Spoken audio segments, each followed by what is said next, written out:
Baba, kuna jambo ambalo kwa hapa nyumbani limekuwa ni kubwa. Kwa kuwa mimi nimekuwa nikifuatilia kile ambacho nakifanya Mavueni na kinanibariki sana. Kuna wakati fulani ulizungumza tu, watu wakaichukulia tu ni kama unaongea kwa habari ya dada yetu hapa nyumbani, Wema Sepetu, na ulisema huyu binti amekata tamaa na haamini kama Mungu anaweza kufanya. Uliguswa na ukamwombea. Ninaamini ulikuwa humjui kwa sababu uliona tu maybe kwenye social media. Kama utamjua utatueleza nini hasa kilikusukuma baba kuambia kuzungumza kile kwamba huyu binti atapata mtoto, na ndivyo ambavyo imetokea. Nadhani hata yeye Wema hakufahamu. Nini hasa kilikusukuma baba katika hilo? Kwa sababu na hili nataka niilete kwa wale ambao wanatafuta mtoto kwa muda mrefu, wamehangaika. Huu mkutano kupitia Wema natamani wafike, ila uweze kumwona Mungu ambaye anakutumia siku zote. Jambo hili tangu mwanzo sikutamani kulizungumzia. Ndio baba. Hata nikija huko msimamizi wangu mimi nilimwambia jambo hili sikutamani kulizungumzia. Ndio. Lakini umeniuliza swali ambalo ningetamani kujibu. Ndio baba. Kwamba nini ilikuvutia ndio kufanya maombi? Ndio. Mimi sijawahi muona Wema Sepetu. Ndio. Wala sikumjua sana mimi. Ndio. Hadi wakati nilikutana na hiyo clip kwa YouTube. Ndio.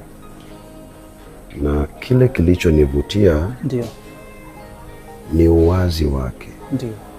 Alikuwa wazi akasema mimi nimetamani kuwa na mtoto.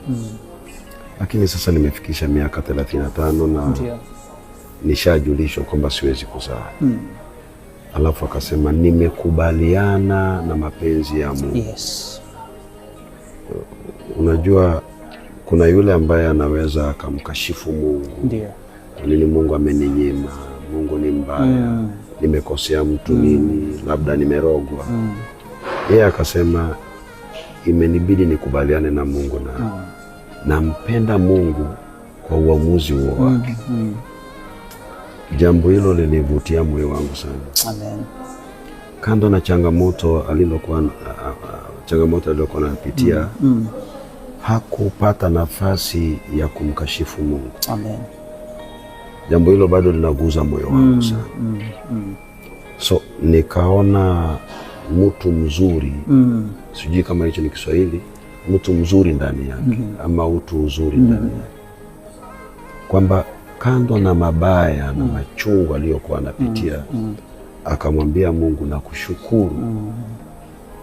Na nilipokuwa nafanya maombi mimi simjui kabisa, simjui. Lakini nilivutwa sana na niite ni uungu wake. Mtu kukubali jinsi Mungu alivyofanya hata kama ajui sababu ni gani. Na nadhani mimi sikumponya, mimi sikumpa mtoto. Mungu ndiye alimponya na Mungu akampa mtoto. Naomba urudie sentence tena baba. Mimi sikumponya, ndio. Mimi sikumpa mtoto. Amen. Mungu ndiye aliyemponya na akampa mtoto. Hallelujah. Sababu nafikiri huenda sio mimi peke yangu nimewahi kumwombea. Huenda sio mimi peke yangu nimewahi kuguzwa na changamoto aliyokuwa anapitia. Yes. Lakini mtu akienda kusikiliza maneno yake, utasikia kupenda jinsi alivyozungumza. Kwamba Mungu, mimi sina pingamizi. Kama ulipenda hivyo ni sawa. Ni sawa. Ijapokuwa inaniuma lakini lazima nikubaliane nayo. So nadhani Mungu kusikia maombi na kuona jinsi moyo wake ulivyokuwa. Ndio. Mungu akamponya na akampa mtoto. Sawa. Tufahamu ya kwamba kubarikiwa, Mungu kufungua mtu na kumponya mtu sio Ukristo. Ni imani. Ni imani.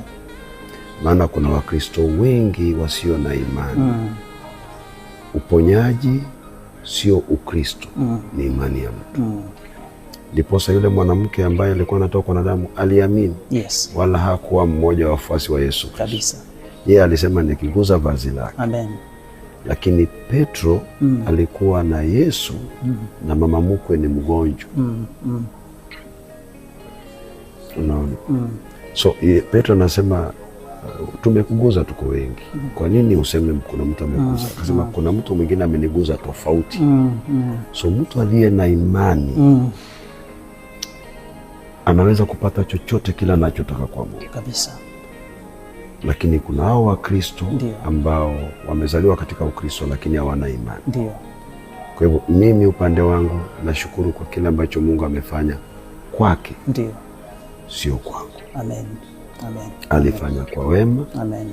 Sio kwa Ezekiel. Na ingetupasa sote tunaopenda mema tushukuru Mungu kwa kumtendea. Ukitaka kupendwa, penda mwenzako. Amen. Ukitaka kutendewa, jaribu kumtendea mwenzako.